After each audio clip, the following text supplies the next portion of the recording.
Hello, good evening. Welcome. This is Ghana Tonight. We're live from Oniyusabata Desawe Kanda, also live on TV3 Ghana on Facebook and on DSTV channel 279. We're all across the world on 3news.com. I am Alfred Ocansey. Tonight, ahead of tomorrow's balloting for the new patriotic party's flag bearer hopefuls, the fate of Kwabena Japan remains uncertain as the party still demands the payment of some 4 million cedis as development fee. Stay with us. We've got details of what some persons within his camp are saying about this and the positioning of the party, as well as reiterated by the Deputy General Secretary.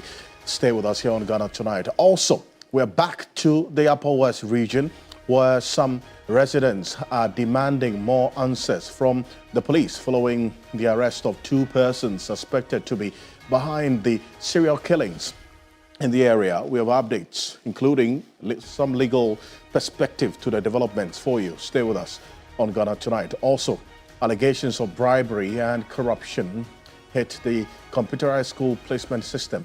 We'll hear from the persons who are making this particular claim and also proposals of what has to be done. Stay with us also, because tonight we have this and more, including the status of Bernard Enchiboesiakon, talking about the Ashanti Regional Chair of the new Patriotic Party, popularly known as Chairman Wontumi. He's still in police custody.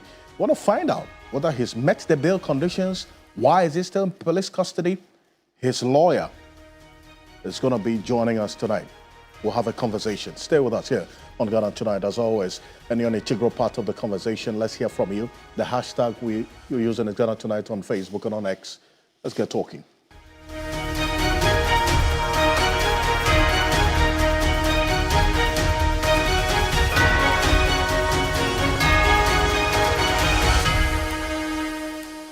Also, we'll be in the Western region. We got updates after the collapse of the market in Secondary. The Member of Parliament has been begging.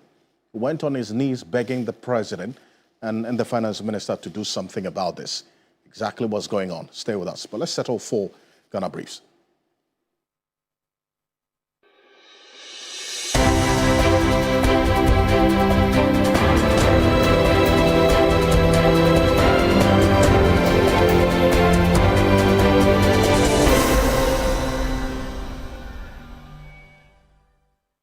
Allegations of corruption have once again cast a shadow over Ghana's computerized school placement system. This time, the General Secretary of the Construction and Building Materials Workers Union, Richard Asamoah, is blowing the whistle on what he calls a bribery syndicate operating within the placement unit.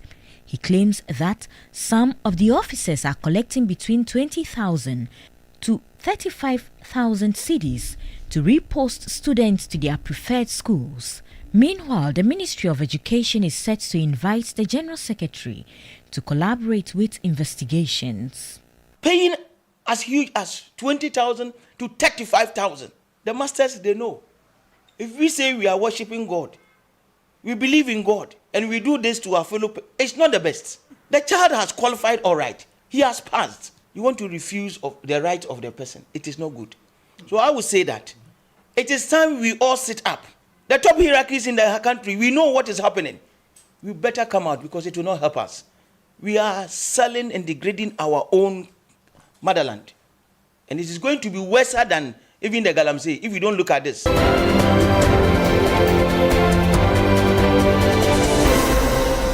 Prosecutors in the murder trial of immigration officer Stephen King Amoah have told the Adabraka District Court that they are awaiting results of a forensic report in order to forward to the Attorney General for advice. The case, which has been ongoing for the past 2 months, has already ignited anger from family members of the victim who are lamenting about its slow pace. Family members of the immigration officer have decried the continuous adjournment of the case.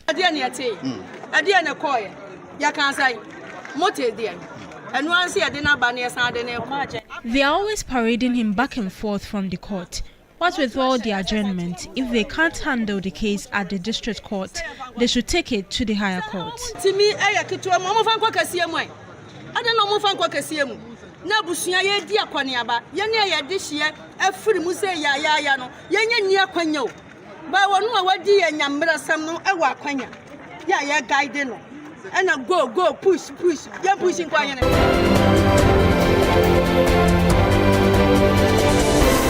Health Minister Kwabena Minta Akando is calling on parents and guardians to get the HPV vaccines for their wards to protect them against cervical cancer. His comments follows reports of some parents refusing to sign the consent forms which enables the beneficiary children in getting the jabs. We have made huge investment into this particular project, and it is in the interest of all of us to protect the current generation and the next generation. And so that is why I am calling on all parents and caregivers to bring their children. It's not harmful, and it is not part of any conspiracy theory to make somebody, infertile or somebody to control population or whatever.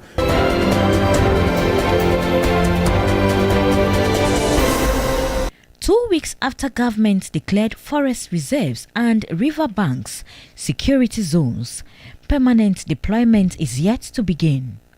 Sending 9 more personnel to these security zones is part of government efforts to protect the environment from illegal and unethical mining. In this week's edition of Hot Issues, Lands Minister Emmanuel Kofi Amabua tell Kemeni Amano why the personnel have yet to be seen in the security zone. We needed to properly train the troops. The initial 400 has completely been trained. The recce's have been done. The regions and the critical zones have been identified.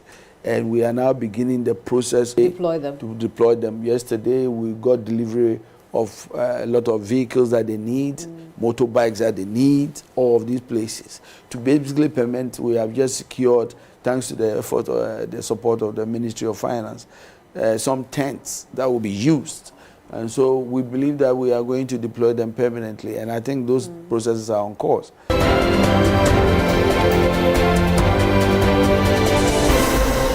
The Minister for Government Communications, Felix Kwachio-Fosu, has urged the Ghana Journalists Association to rope in the new media into its award schemes. He was speaking at the launch of the 29th GJA Awards in Accra, where he expressed the government's commitment to ensuring press freedom. On the part of government, we are working hard to ensure that the same levels of regulation which permits journalistic practice is brought to bear on new media. We will not act in any way, shape or form that undermines press freedom, that hinders press freedoms, and that curbs press freedoms.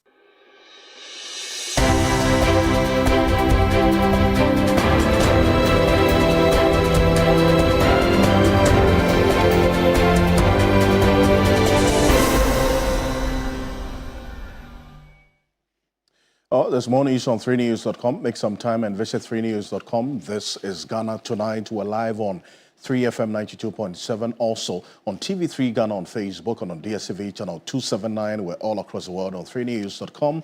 We're also on 3 News on YouTube. Now, as always, proudly brought to you by Flamingo Paint, Simply Superior, Sasso Sessa Spray and Qualcomm Tum Tum Precom. Coming up next year on Ghana Tonight, the Ashanti Regional Chair of the New Patriotic Party, Bernard Entry Bosiako, popularly known as Chairman Wontumi, is still in police custody, despite what we understand now.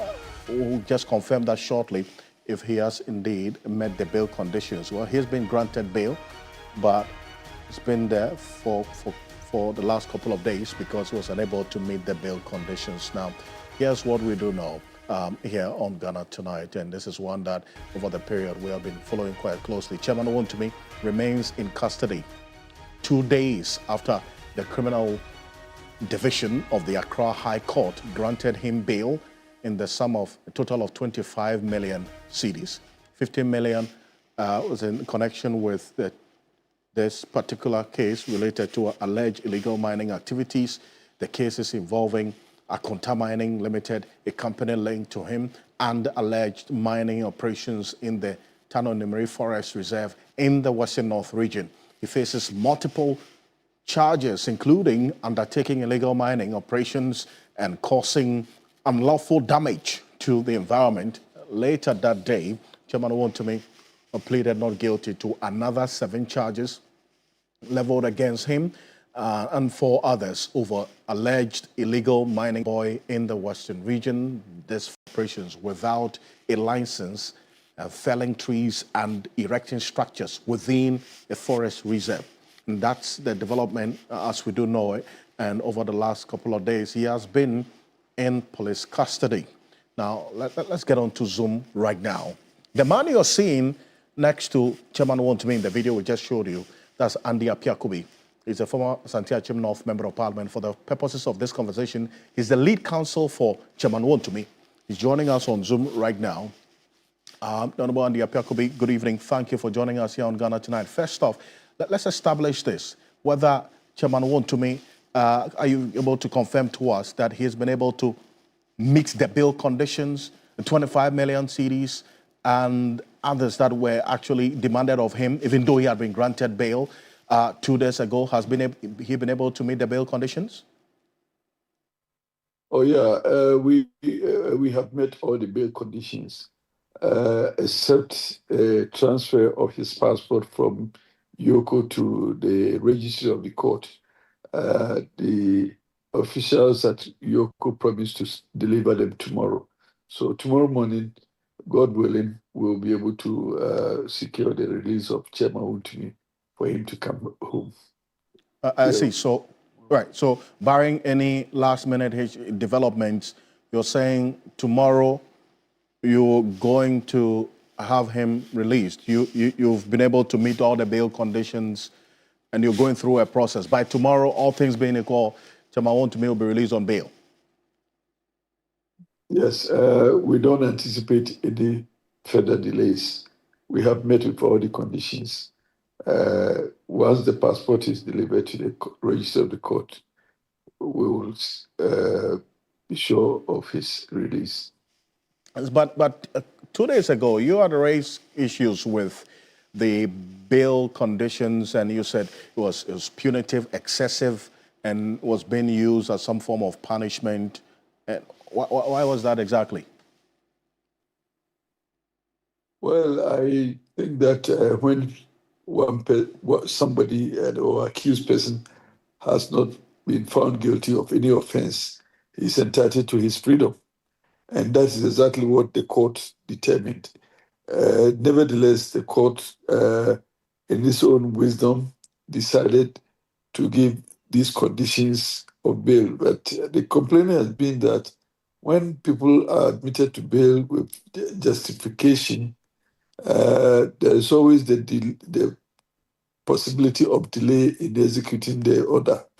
And that's what I explained, that you need a verification from Lands Commission, which takes time. And after the verification, you need also the evaluation of the property, which also has the potential to delay. So when you have gone through all that, there are chances that you may have spent some days in custody when you have even discharged the conditions to the register of the court, because the execution process causes delay. And I was suggesting that we need to take a second look at it, because when the law requires of you to be free and the courts pronounce a ruling giving indication that you must go scot-free, there is a process that you go through, and that process, the system has challenges. And I'm saying that it does not give you, the accused person, your right to freedom as expected by the ruling. And in any case, in the process of executing the bail conditions, you are likely to also lose a lot of money. And where the justification, the amount or the value of the property is high, you will be losing something like 1% of it. So in the case of the 20 million, the accused person is supposed to bring forth not less than 200,000 Ghana cedis. So, and I'm not sure that it is fair for accused persons because they want or they made application for bail to pay 200,000 Ghana cedis before they can secure their release. It is not fair. It is unlawful because bail should not impose any penalties whatsoever on the accused person.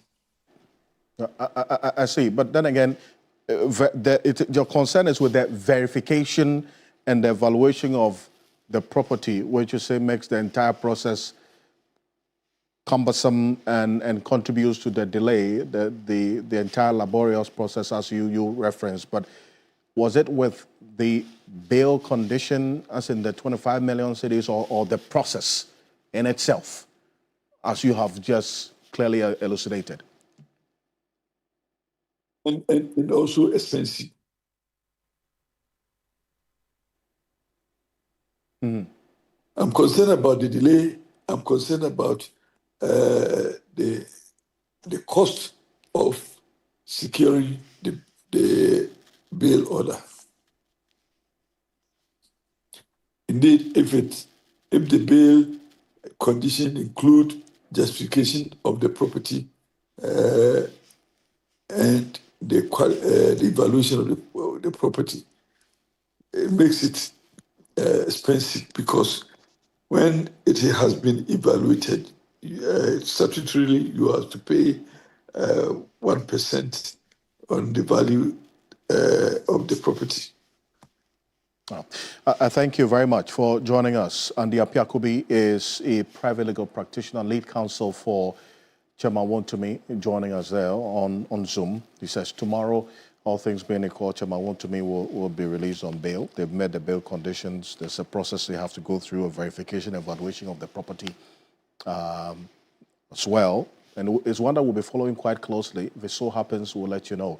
But that's Andy Apiakubi. He's a lead counsel for the Ashanti Regional Chair of the New Patriotic Party, Bernard Ntribwesi, co-chairman Wontumi there. Thank you for joining us here on Ghana Tonight. Let's say a bit further in the court, because prosecutors in the murder trial of immigration officer Stephen King Amoah, the late, have told the Adabraka District Court that they are awaiting results of a forensic report in order to forward to the Attorney General for advice.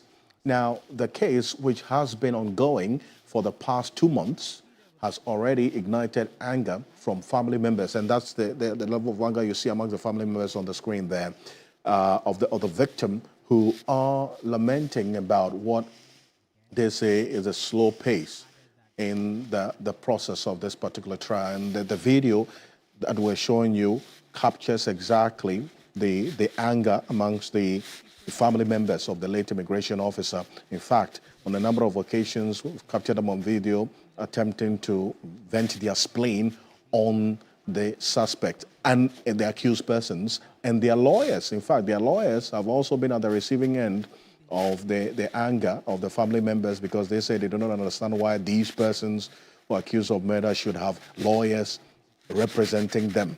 And we're going to delve into that shortly, because if you look at that video, you see there, these are the accused persons in the custody of the police, and they have also been mobbed by these family members who are not too happy about this, and they're also having to, as it were, get onto them. But they are under heavy police protection, and armed policemen had to be deployed this time around to the court premises to ensure that the process is abided by and, as it were, applied to ensure that these persons, the accused persons, are protected as expected. And this is something we're going to get into shortly here on Ghana Tonight. But that's coming up next. Let's go straight to the Upper West region, where some residents are also in the same manner demanding more answers from the Ghana Police Service following the arrest of the 2 persons suspected to be behind the serial killing in the area. We talked about it yesterday. We have an update on this, including some legal understanding of what's happening right now, linking it to this late immigration officer's case. And that's coming up here on Ghana Tonight. Let's go straight to the Upper West region. And our regional correspondent is connecting with us right now to have a conversation on this latest updates, because the residents there in Wa, they are beginning to ask questions about earlier 19 suspects who were arrested by the police in relation to this same serial murder cases. It came to light after the police in the region announced the arrest of the 2 suspects linked to the case, which the police say is a major breakthrough for them. Let's recall what the police said yesterday after the arrest of the 2 suspects. Take a look. After weeks of intense intelligence, we have successfully arrested 2 suspects. Sharif Abdullahi, aged 30 years, and Mahamada Lamin, also aged 25 years, who are believed to be linked to these incidents of murders all over the municipality. The suspects later admitted during interrogation that he has killed 15 people in the Wa municipality since 2021. He further noted that he usually targets watchmen and mentally challenged persons. He confessed that he had killed 3 more mad men and 2 watchmen at Bole in the Savannah region, and a further 1 mad man in Banda and Kwanta, also in the Savannah region. Correspondent Ibrahim Wangara is connecting with us right now. Ibrahim, now you said residents are questioning the police to give some clarity on why they say these 2 persons who were arrested yesterday, indeed it's a major breakthrough as against the 19 people they've arrested over the last 3 to 4 years. Why is that?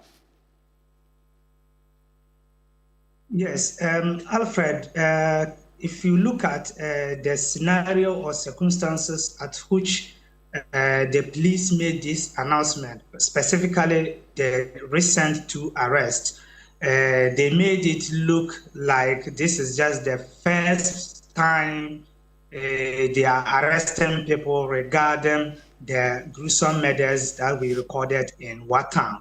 After the announcement, residents were kind of happy with the announcement made by the police. However, others were of the view that before the announcement of the latest arrest, they were expecting the police to inform them at least about the previous arrests that were made so far. Because you recall that on Friday, March 3, 2023, it was announced that 27 suspects were arrested in connection with their killings within Wa Township.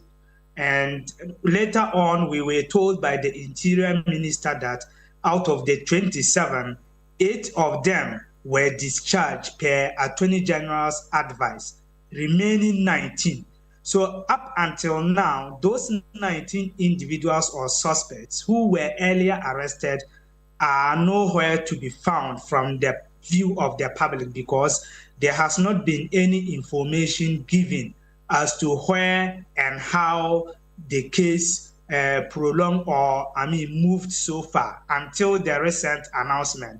So that is making people to ask questions that if 19 people were arrested or suspected 19 people were arrested, and they have no information regarding their whereabouts and what happened to them, it means that these 2 suspects or latest suspects who are also arrested going forward may become doomed. They wouldn't be able to even tell what happened to them. So they are demanding answers from the police and duty bearers to inform them first to know what happened to the earlier 19 before they will know how this case will also transcend. But as we speak, we were made to understand that one of the suspects, that is Mahmouda Lamin, he was arraigned before the Wa Magistrate Court, and then He is expected to reappear on October 21. That is somewhere Tuesday. He's expected to reappear in court. We are equally picking information among residents that these suspects, in a way, are not of sound mind. So, but we are unable to ascertain that. So, maybe on Tuesday, October 21, we will see how the court will handle that, whether their lawyers or whosoever that will be representing these two suspects will be able to justify why they think or why the public are claiming that the suspects are not of sound mind. So that is the trajectory of events within Dewa municipality. Very interesting developments in there, and it's one that we're going to spend some time on. And Ibrahim, stay with me. I have paralegal practitioner Sylvester Isang also joining us on Zoom right now to have a conversation. Counsel, good evening. Thank you for joining us here on Ghana Tonight. Good evening. Can you hear me, please? Yes, I can hear you clearly. Thank you for joining us. First off, I mean, how does this development we're hearing now complicate this issue? Because our correspondent is just telling us that the residents are saying that one of the two who was arrested yesterday is not of a sound mind. And so taking that from, you know, the residents into the legal perspective, how does this complicate the matters at play?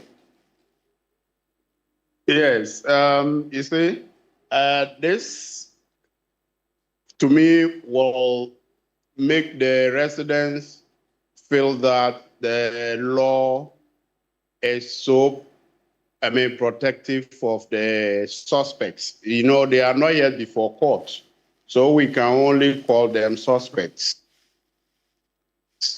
And, you know, Section 133 of the Criminal and Other Offences Procedure Act requires that where it appears to the court that an accused person is not compos mentis, that is not in the right state of mind to face criminal prosecution, must be subjected to psychiatric evaluation of his state of mind. And let me say that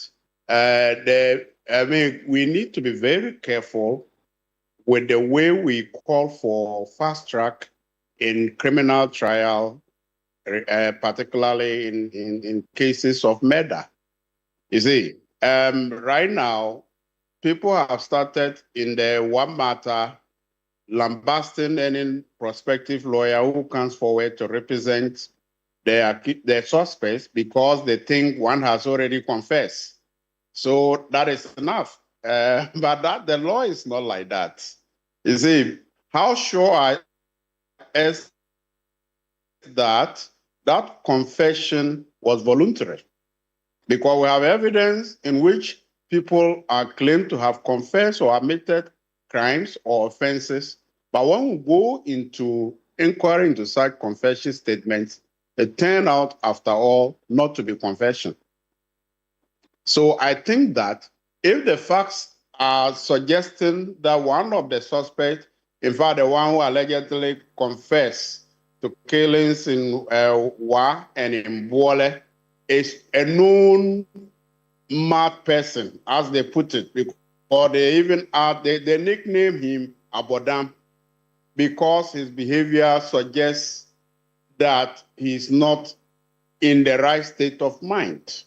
So I think we need to be patient enough and allow the law to take its course. You know, we now are very familiar with the statement that the law is the law. Yes, the person has confessed or allegedly confessed or admitted, but in terms of murder trial, confession or admission is not enough at this preliminary stage of the matter.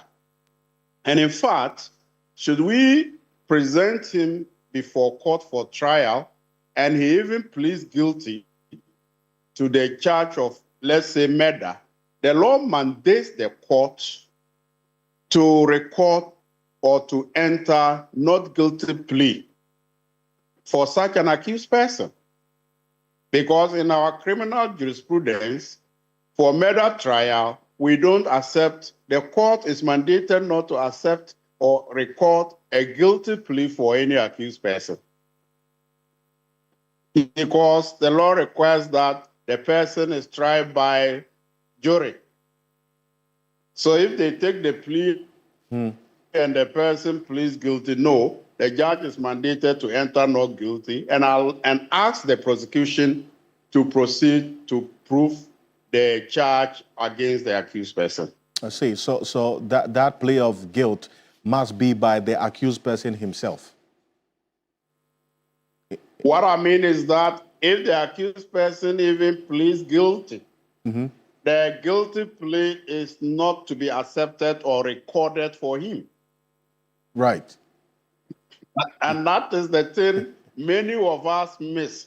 Many Ghanaians miss this point, that yes, one of the suspects is alleged to have confessed or admitted to the police or the investigators that yes, I carried out the killings. But I am saying that that is not enough for us to stop the investigation or to stop the preliminary trial at a district court, from which preliminary investigations or trials, a bill of indictment will now be built for trial at the High Court. And that is a similar thing that is happening in the immigration officer's trial. I was just coming to that. I was coming to that because it's a similar situation we're seeing now, because the members of the general public and then the family of the late immigration officer at one point attacked lawyers who were representing these alleged, these accused persons for really representing them as lawyers. How does that also complicate the issues?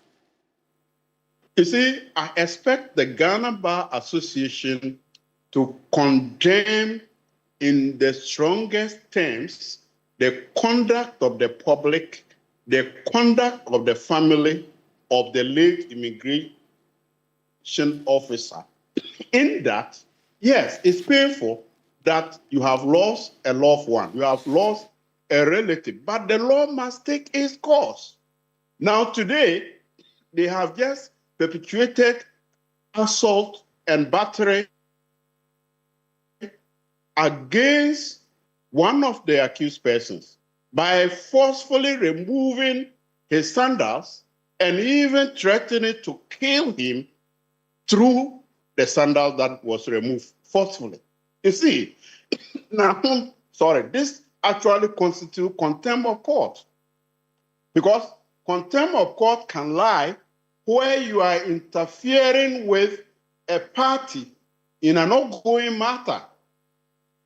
You see, a simple inquiry into the trial and family members, the public troop there, and the guy will have to be squeezed by the police into the court and out, which is very bad. Okay? Now, the family thinks that the court is delaying. But you see why they have adjourned the case today for the inquiry into the forensic audit to be revealed. Now, the nature of the crime is such that maybe there was no eyewitness. The law places a high standard of proof on the state. And how do you prove where there was no eyewitness? So the state is doing everything possible to link the accused persons with anything that they have gathered from the crime scene or something of that nature. And we should rather applaud the state for such stance they are taking to ensure that they go to the bottom of the matter. So if you're a family member, you are impatient, and you go to court, you first attack the lawyer, then from the lawyer,